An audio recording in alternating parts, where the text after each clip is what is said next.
जय गुरुदेव। गुरु बिन ज्ञान न उपजै, गुरु बिन मिलै ना मोक्ष।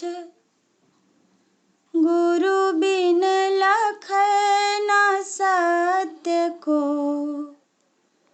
गुरु बिन मिटै ना दोष। गुरु बिन लखै ना सत्य को, गुरु बिन मिटै ना दोष।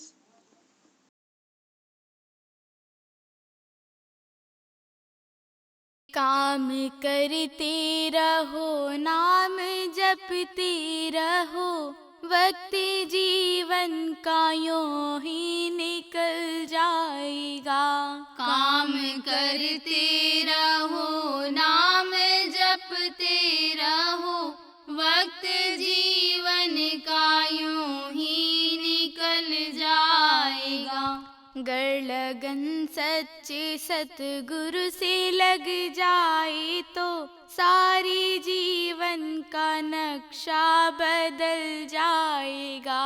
गर लगन सच्चे सतगुरु से लग जाए तो सारे जीवन का नक्शा बदल जाएगा। वक्त जीवन का यूं ही निकल जाएगा। वक्त जीवन का यूं ही निकल जाएगा। कोल्ह की नाये तन मन से करूँगा वफा, कोल्ह की नाये तन मन से करूँगा वफा। पर गया भूल कुछ ना कमाया नफा, पर गया भूल कुछ ना कमाया नफा। हो के मस्ती में तू मूल धन खो दिया, हो के मस्ती में तू मूल धन खो दिया। आखिरी में तेरा सर कुचल जाएगा, आखिरी में तेरा सर कुचल जाएगा। वक्त जीवन का यूं ही निकल जाएगा। वक्त जीवन का यूं ही निकल जाएगा। लाख 84 में मन किया दुख सहन, लाख 84 में मन किया दुख सहन। पाया मुश्किल से है ये मनुष्य का तन, पाया मुश्किल से है ये मनुष्य का तन। राह चलते रहो करके सीधी नजर, राह चलते रहो करके सीधी नजर। पैर नाजुक है नीचे फिसल जाएगा, पैर नाजुक है नीचे फिसल जाएगा। वक्त जीवन का यूं ही निकल जाएगा, वक्त जीवन का यूं ही निकल जाएगा।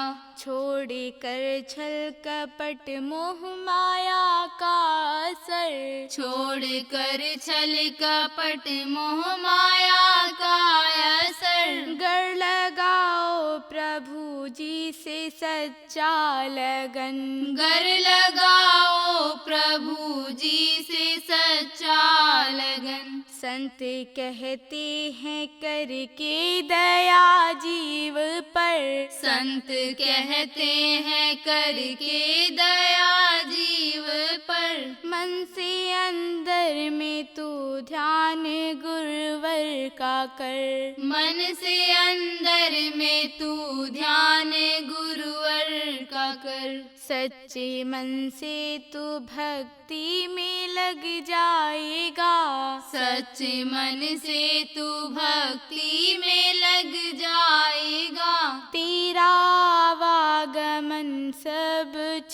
जाएगा। तेरा आवागमन सब छूट जाएगा। वक्त जीवन का यूं ही निकल जाएगा। वक्त जीवन का यूं ही निकल जाएगा। काम करते रहो, नाम जपते रहो। काम करते रहो, नाम जपते रहो। वक्त जीवन का यूं ही निकल जाएगा। वक्त जीवन का यूं ही निकल जाएगा। जय गुरुदेव, जय गुरुदेव।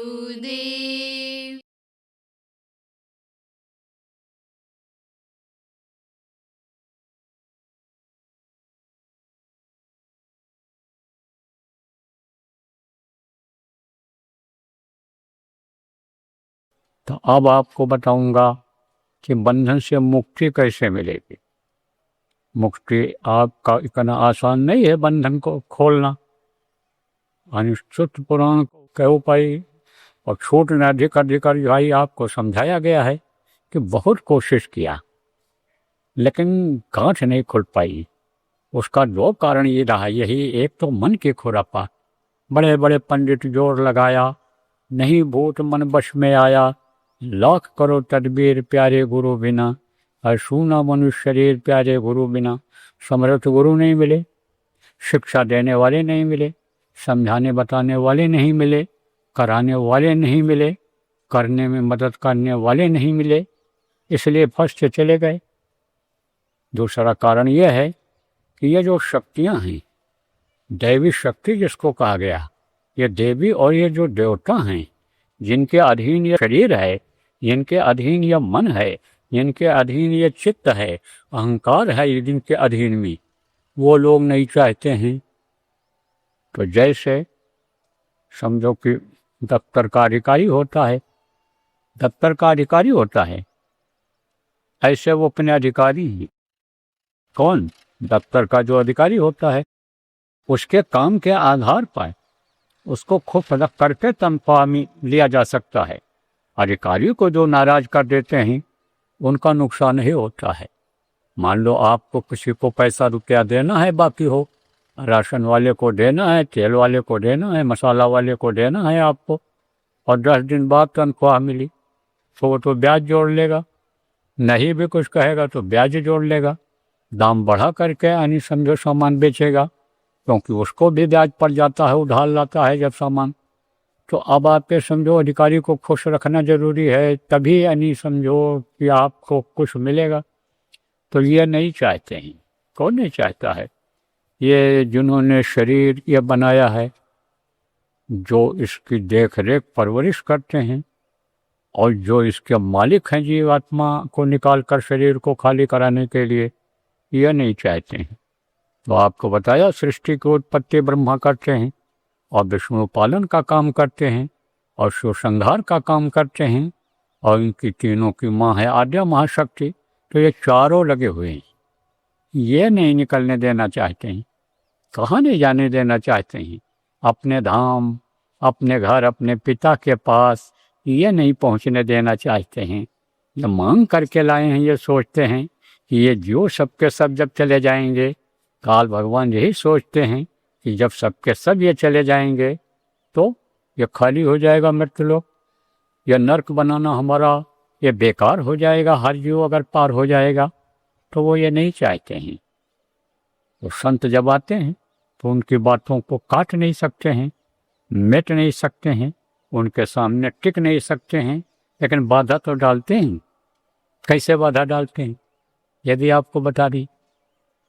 आपको बताया था कल कि मन की डोरी माया के हाथ में है, और चित्त की डोरी ब्रह्मा के हाथ में है, बुद्धि की डोरी विष्णु के हाथ में है, और समझो कि अहंकार की डोरी शिव के हाथ में है।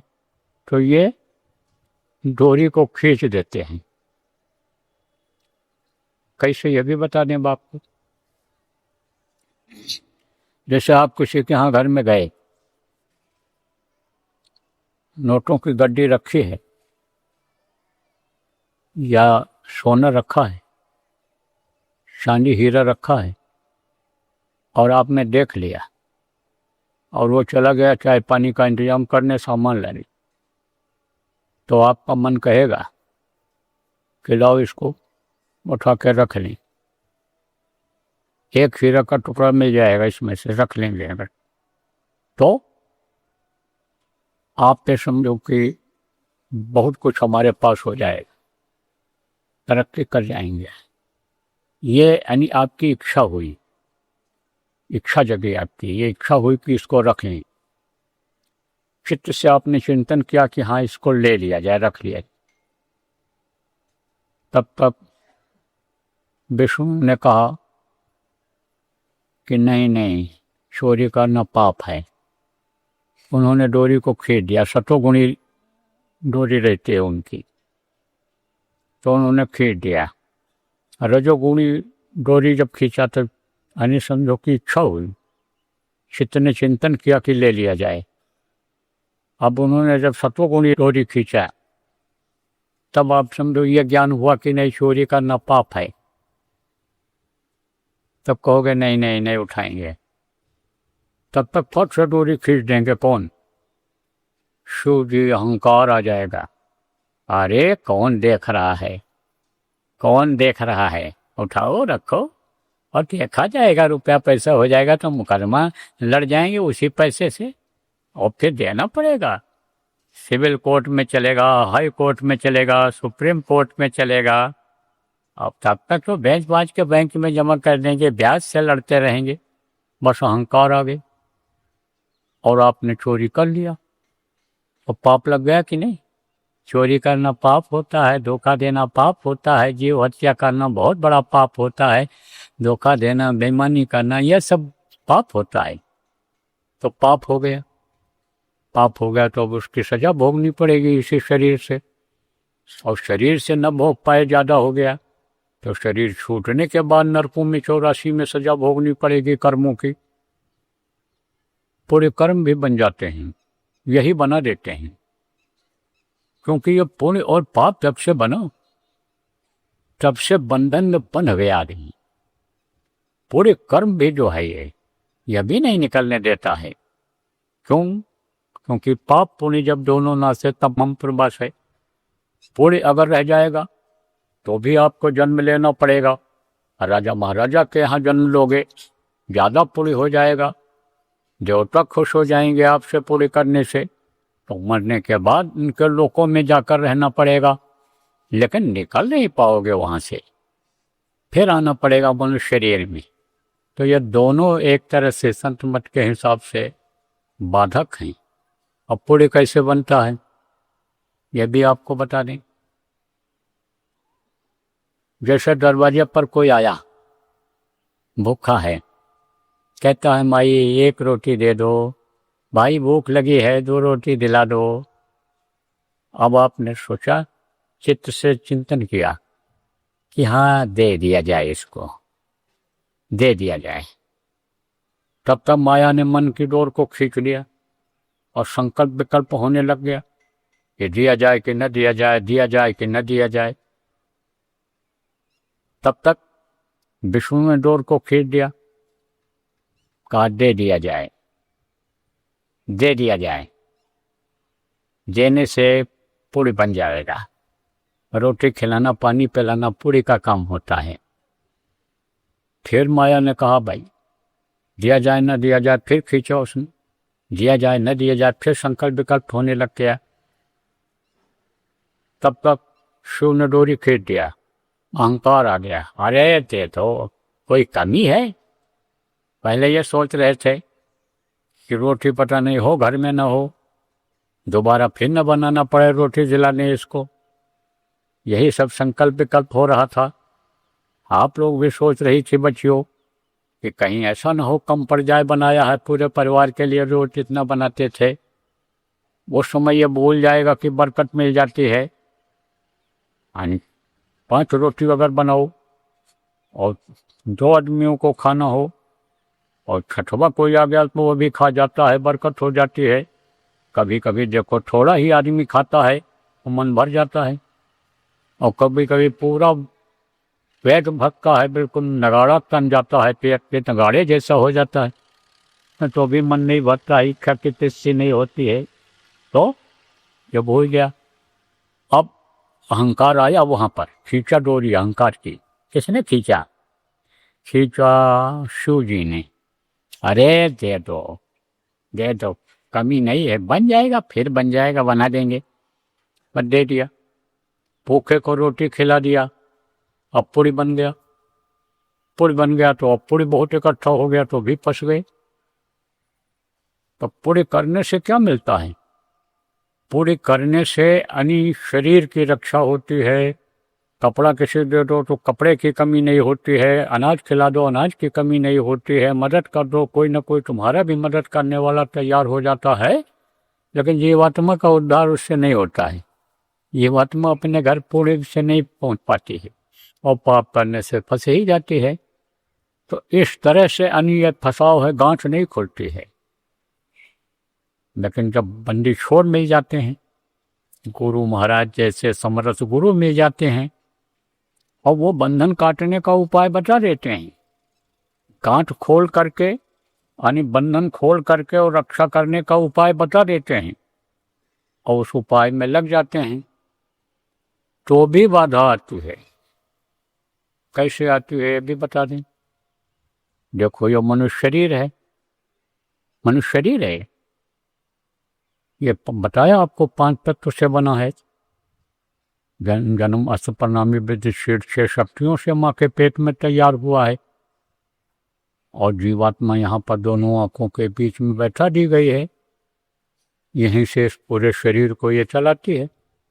10 प्रकार के जो प्राण हैं वो भी इसी के ताकत से चलते हैं, और ये जो 72,000 नाड़ियाँ हैं ये भी चलती हैं, लाखों की संख्या में नसें हैं ये भी उसी के ताकत से काम करती हैं। कि जितना भी हड्डी पसली ये सब है उसी की ताकत से, जीवात्मा के ताकत से ये चलता है, उसी से ये चलता है, वही सब कुछ है। तो वो कहाँ बैठी है? इन्हीं दोनों आंखों के बीच में बैठी है। लेकिन इतनी ताकत है उसमें कि उसकी जो रेंज है, ताकत है, जो पावर है पूरे शरीर में काम करता है। इसमें चक्र हैं, गोदा चक्र है या नाभि चक्र है, इंद्रिय चक्र है, नाभि चक्र है, हृदय चक्र है, कंठ चक्र है। चक्र किसको कहते हैं?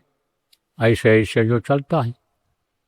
तो कमल हैं वो चलायमान होते हैं, और जब तक कमल में शक्ति रहती है तब तक वो अंग जो है सक्रिय रहता है। सक्रिय मतलब काम करता रहता है। जैसे ये नाभि चक्र है, नाभि यहाँ कमल है, तो ये जब अपना काम करता रहता है तो पचाव होता है, भोजन पचता है, खून बनता है, यानी समझो जब बंद हो जाता है तब, या कमजोर पड़ता है जब, तब दिक्कत आती है। मल त्याग वाला भी गुदा चक्र है, वहाँ पर यानी कमल है, 4 दल का कमल है। तो इस तरह से 6 दल का कमल, 16 दल माने पत्ता का कमल, ये सब कमल हैं। तो ये जब जीवात्मा के निकलने का समय आता है तब ये ऐसे नीचे झुक जाते हैं, ये सब मुरझा जाता है कमल का फूल, ऐसे हो जाता। और जब खिलता है तो ऐसे रहता है एकदम से, ऐसे जैसे बच्चे का हो। जब बच्चा खिलता है एकदम से एक्टिव जिसको कहते हैं रहता है, सक्रिय रहता है। तो इसमें कमल हैं, और इन कमलों पर देवताओं की परछाई पड़ती है। तो पहले के समय में इन्हीं चक्रों का लोग भेदन करते थे, जिसको योग कहते थे, अष्टांग योग, हठ योग कहते थे, प्राणायाम जिसको कहा, ये सब क्रियाएं थी उस समय पर। लेकिन अब उसको करने की जरूरत नहीं है।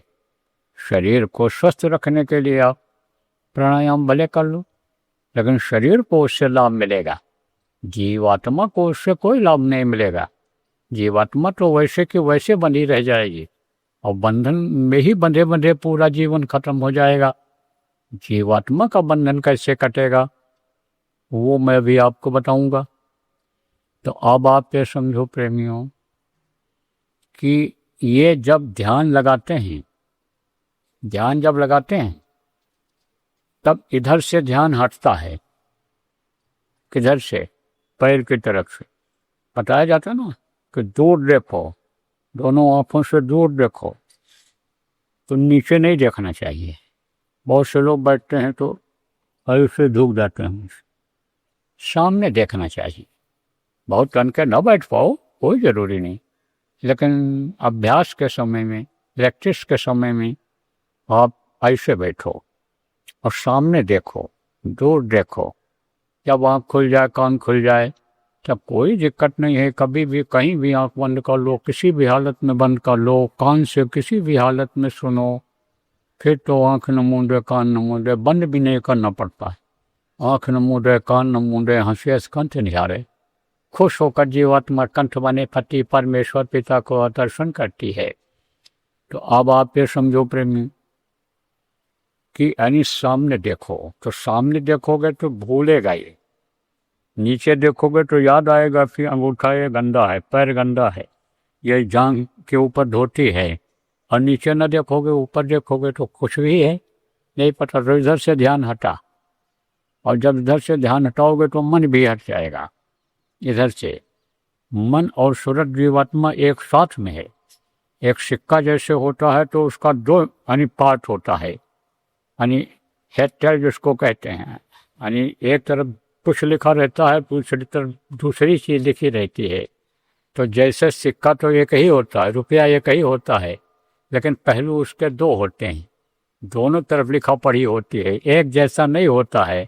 इसी तरह से समझो कि हाँ तो ये अलग अलग लेकिन एकदम जुड़ गए हैं, एक में मिल गए हैं। ये मन और ये सूरत, मन और ये जीवात्मा, ये जो इसमें बंधन में आया तो ये जीव हो गया। पहले ये शिव कहलाता था, ऊपर जाता है तो शिव कहलाता। और मानसरोवर है, ये ब्रह्म पर ब्रह्म लोक के बीच में है। तो वहाँ पर जब स्नान कर लेता है तो हंस रूप हो जाता है। जैसे हंस निर्मल होता है, एकदम से देखो हंस साफ दिखता है, कहीं भी कोई दाग, कोई गंदगी नहीं रहती है। ऐसे इसकी गंदगी जब उतर जाती है तब ये सूरज कहलाती है। मानसरोवर में स्नान करने के बाद फिर जो है सतलोक की जीवात्माएं आती हैं और गाजे बाजे के साथ, स्वागत के साथ, जैसे माला पहना करके ले जाया जाता है किसी को, उसी तरह से इसको ले जाती हैं। तब ये फिर नीचे नहीं उतरती है जीवात्मा। तो आपको मैं बता रहा था प्रेमी कि इधर से जब ध्यान हटाते हैं तो जो पावर फैली हुई है वो पावर इकट्ठा होती है।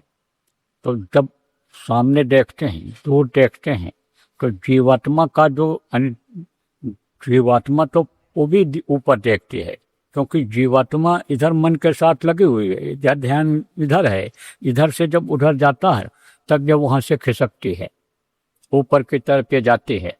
और पावर जब बढ़ता है तो ये जो इसका स्थान है, ये उस स्थान से आगे बढ़ती है। तो ये चार दल के कमल आप ये जो हैं वो पार करना रहता है, ऊपर जाना रहता है। ये खट जो है, ये यानी समझो ये 6 चीज़ें जन्म, उसके ऊपर 6 कमल है, उस पर जो है ये शक्तियाँ रहती हैं। जन्म अस्त प्रणामी विध्वंसी, इन सबको पार करना पड़ता है, जाना पड़ता है। तब उस समय पर भी दिक्कत आती है। उस समय पर ये जो काम है, क्रोध है, लोभ है, मोह है, अहंकार है, इसकी डोर खींच लेती हैं, वो खींच लेते हैं ये लोग, वो प्रबल हो जाता है। शून्य है, शून्य 10 शून्य हैं, 10 शून्य पार करना पड़ता है। शून्य मतलब स्थान, उन स्थानों को पार करना पड़ता है। समझ लो आप, ऊपर जाना पड़ता है जीवात्मा को। तो वो बाधा डालते हैं। कौन डालता है? वो शून्य से निकलना मुश्किल हो जाता है। तब उन शून्यों से निकलने 5 शून्य यह हैं। कौन? काम, क्रोध, लोभ, मोह, अहंकार, यह है 5। और कौन है? शील, क्षमा, संतोष, विरह और विवेक, ये 10 शून्य हैं। तो उनको पार करना रहता है। तो सबसे पहले काम वासना जगती है, कामी हो जाता है पुरुष, साधक कामी हो जाता है। ये जरूर याद रहता है कि भाई पर स्त्री से दूर रहना, पराई स्त्री से दूर रहना, लेकिन ये भूल जाता है कि नार पराई अपनी, भोगर नर कह जाए, आग आग सब एक है, हाथ धरे जल जाए। भोग चाहे अपनी औरत से करो और चाहे दूसरे औरत से करो, लेकिन वीर तो क्षीण होगा, शक्ति तो निकलेगी, तो शरीर का ह्रास तो होगा। तो इस चीज़ को भूल जाता है, इस चीज़ को भूल जाता है कि सब लोगों ने कहा चलो चलो, सब कोई चलो, लेकिन पहुंचा बिरला कोई। एक कंचन एक कामिनी, दुर्गम घाटी दोए। कहा गया है दुर्गम घाटी है। कंचन माने सोना, ये जो जड़ माया है, रुपया पैसा, ये बाधा डालती है आगे बढ़ने में, जाने में। और यह माया जिसको कहा गया चल माया, यानी आप पे समझो कि चेतन माया, ये बाधा डालने लग जाती है। बहुत कामी हो जाता है पुरुष, औरतें बहुत कामी हो जाती हैं। अपना अगर समझो अपनी औरत न मिले, अपना पुरुष न मिले, तो मन यही कहता है कोई भी मिल जाए, तो वहाँ फंस जाता है, वहाँ फंस जाता है।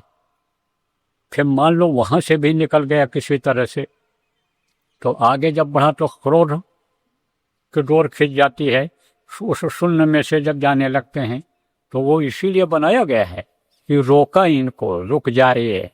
तो क्रोधी हो जाता है आदमी, बात बात पर यानी गुस्सा करता है और नुकसान करने लगता है, मारपीट और ये सब करने लग जाता है। काम, क्रोध और लोभ उससे निकल गया। तो लोभ वाला जो है वो आप समझो कि लोभी हो जाता है। वो लोभ में बिल्कुल पागल रहता है, कहीं से भी मिल जाए, कुछ भी मिल जाए, किसी को नहीं बख्शता है, रिश्तेदार और बाप को भी अपने नहीं बख्शता है। लोभ में उसी में पाप भी बन जाता है। और फिर उसके बाद में फिर मोह का सुन आता है, तो मोह में साधक फंस जाता है। मोह सकल व्याधिन कर मूला, व्याध फिर व्याध पर व्याध शुरू हो जाता है, दिक्कत पर दिक्कत शुरू हो जाती है। और उससे जब निकला तो अहंकारी हो जाता है, अहंकार हो जाता है। छोटी छोटी बात पर अहंकार, अहंकारी आदमी आगे बढ़ पाता है, तरक्की कर पाता है कि अहंकारी को कोई पसंद करता है? कोई नहीं, तो उसमें फंस गया, नहीं आगे बढ़ पाया। लेकिन अगर बंदी छोर मिल गए, हमारे गुरु महाराज जैसे प्रेमियों गुरु मिल गए, तो उन्होंने तो एक निशाना बना लिया था कि हम आए वह देश से जहाँ तुम्हारो धाम, तुमको घर पहुँचाऊँ ना, एक हमारो काम, एक लक्ष्य एक उद्देश्य कि हम तुमको तुम्हारे घर पहुँचा दें। हम तो इसीलिए आए हैं इस धरती पर, भेजे गए हैं, सत्पुरुष ने भेजा है कि जाओ जीवों को निकाल करके ले आओ, कचरे में फंसे हुए हैं जीव, हमारे दुखी हैं, परेशान हैं, झेल रहे हैं, उनको निकाल करके ले आओ। तो हम तो भाई इसीलिए आए हैं। तो उन्होंने भी जैसे हम समझा रहे हैं प्रेमियों, ऐसे उन्होंने भी समझाया, उदाहरण दे करके सब बताया और समझाया। और जितने भी महात्मा महापुरुष इस धरती पर आए, सब लोग कुछ न कुछ बोल कर लिख करके चले गए। ये सीख लेंगे, इनको जानकारी मिलेगी इसकी। तो कहा गया है गुरु माथे पर राखिए, चलिए आज्ञा माए, और कह कबीर दास का, तीन लोक बहनाएं। गुरु को अगर मस्तक पर सवार रखो, गुरु को हमेशा हाजिर नाजिर समझो, तो समझो सबसे बचे रहोगे। जय गुरुदेव। जो कभी न देखा न सुना, आइए देखिए और सुनिए। शरद पूर्णिमा सत्संग में आओ, पूर्ण चंद्र का दर्शन पाओ। वक्त गुरु बाबा उमाकांत जी महाराज द्वारा शरद पूर्णिमा के अवसर पर सत्संग एवं नामदान। दिनांक 6 अक्टूबर 2025 प्रातः 6 बजे से एवं सायं 4 बजे से। 7 अक्टूबर 2025 को प्रातः 6 बजे से। स्थान नवीन मंडी स्थल, कानपुर हाईवे, उरई, जिला जालौन, उत्तर प्रदेश। संपर्क नंबर 9838359809 व 9695975601। जय गुरुदेव।